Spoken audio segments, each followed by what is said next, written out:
চিন্ময় কৃষ্ণ প্রভুকে বাংলাদেশে শুধু হিন্দুদের এক করার অপরাধে, হিন্দুদের হয়ে কথা বলার অপরাধে, বাংলাদেশে হিন্দুদের অস্তিত্ব রক্ষার জন্য লড়াই করেছিলেন বলে তাকে মিথ্যা অপবাদে 1 মাসের কাছাকাছি জেলের মধ্যে রাখা হয়েছে। গোটা পৃথিবী আন্দোলিত হচ্ছে।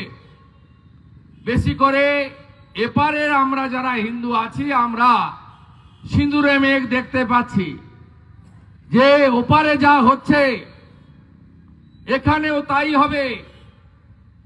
ওখানে যখন 1947 সালে দ্বিজাতি তত্ত্বে মুসলিমদের জন্য পাকিস্তান, হিন্দুদের জন্য হিন্দুস্তান তৈরি হয়, সেদিন বাংলাদেশে 33% তৎকালীন পূর্ব পাকিস্তানে হিন্দু ছিল।